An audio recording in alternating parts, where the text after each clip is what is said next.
नमस्कार विद्यार्थियों, मैं Anil Kumar Saini, assistant professor, government law college Churu. आज हम संविदा विधि के अंतर्गत नैराश्यता का सिद्धांत यानी डॉक्ट्राइन ऑफ फ्रस्ट्रेशन के बारे में आज हम चर्चा करेंगे। किसे कहते हैं नैराश्यता का सिद्धांत? तो यह धारा 56 के अंतर्गत आता है।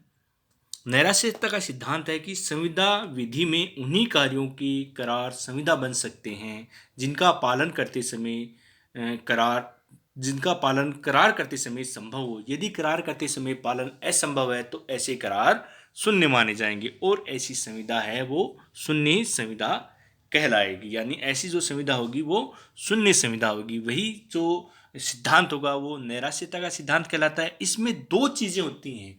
पहली चीज है वो है प्रारंभिक असंभवता, यानी भारतीय संविदा अधिनियम 1872 की धारा जो 56 है वो ये बताती है, उसके पैरा 1 और 2 में शून्य संविदा के बारे में बताया गया है।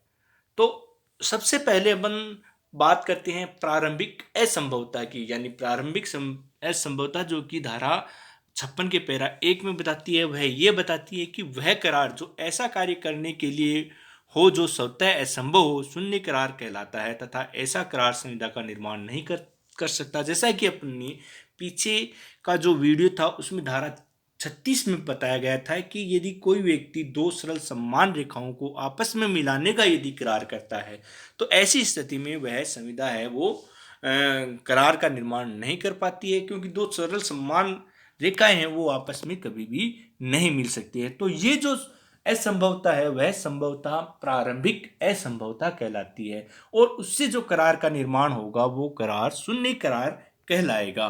तो इसे प्रारंभिक असंभवता कहते हैं। दूसरा जो इसका 56 धारा 56 का पैरा 2 ये कहता है वह पश्चातवर्ती असंभवता के बारे में बताता है, यानी ऐसा कार्य करने की संविदा जो संविदा करने किए जाने के पश्चात असंभव हो या किसी ऐसी घटना के कारण जिसका निवारण वचनदाता नहीं कर सकता है या विधि विरुद्ध हो जाए तब शून्य हो जाती है जब वह कार्य असंभव या विधि विरुद्ध हो जाए। यानी ये जो दूसरी जो पश्चातवर्ती असंभवता है वह ये है कि जिस समय संविदा की गई थी उस समय संविदा संभव थी, तो वो जो संविदा है वो संविदा का निर्माण हो सकता था, लेकिन बाद में कुछ परिस्थितियां ऐसी आ जाती हैं या कुछ कार्य ऐसे हो जाते हैं या कोई भी ऐसी घटना घटित हो जाती है जिससे कि वह संविदा पूर्ण होना असंभव हो जाए, तो ऐसी स्थिति में वह जो संविदा है वह शून्य बन जाती है। पश्चातवर्ती असंभवता के निम्नलिखित आधार हो सकते हैं। नंबर 1 है विषय वस्तु की समाप्ति या विनाश।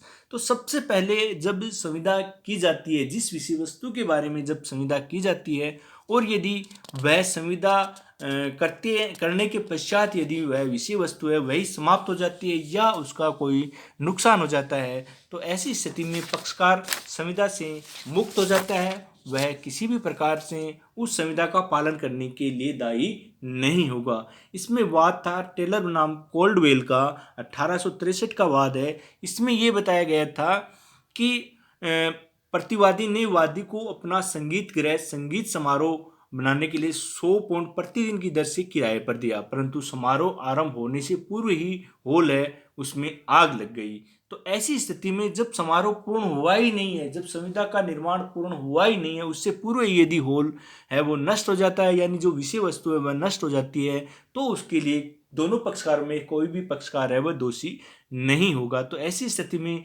विषय वस्तु की समाप्ति या विनाश होने से भी पश्चातवर्ती असंभवता बन जाती है, जिससे कि संविदा की पालना होना मुश्किल होता है। दूसरा जो इसका आधार है वह है किसी विनिर्दिष्ट घटना का घटित न होना, यानी कोई जो संविदा की जाती है वह किसी विनिर्दिष्ट घटना के घटित होने के लिए ही, अगर मान लो कोई संविदा की जाती है और अगर वह घटना घटित नहीं होती है तो उसे पश्चातवर्ती असंभवता का आधार माना जाता है। इसमें जो वाद है वो है क्रेल बनाम हेनरी का वाद है। इस वाद में प्रतिवादी ने वादी का मकान राज्याभिषेक का जुलूस देखने के लिए किराए पर लिया। राज्याभिषेक का जुलूस राजा के बीमार हो जाने के कारण स्थगित हो गया, तो प्रतिवादी ने वादी को किराया देने से इनकार कर दिया। तो ऐसा जो मामला था उसमें न्यायालय ने निर्णय दिया कि मकान को किराया मकान को किराए पर लेने का जो उद्देश्य था राज्याभिषेक जुलूस देखने का, वह पूर्ण नहीं हो सका। तो ऐसी स्थिति में वह जो पक्षकार है वह किराया देने के लिए दायी नहीं है और न ही वादी है वो किराए को प्राप्त कर सकता है। अगला जो इसका आधार है वह है पक्षकारों की मृत्यु या व्यक्तिगत निर्योग्यता। यदि कोई पक्षकार है वह संविदा करने के पश्चात यदि उसकी मृत्यु हो जाती है या वह किसी प्रकार से निर्योग्य हो जाता है तो वो भी एक पश्चातवर्ती असंभवता को का एक वैध आधार बनाती है। इसमें वाद था जो वो था रॉबिन्सन बनाम डेविन्सन का। इस वाद में प्रतिवादी की पत्नी एक पियानो वादक थी। उसने एक प्रोग्राम देने की संविदा की, लेकिन वह गंभीर बीमारी के कारण निर्योग्य हो गई कि वह प्रोग्राम नहीं दे सकी। तो ऐसी स्थिति में इसे न्यायालय ने पश्चातवर्ती असंभवता माना।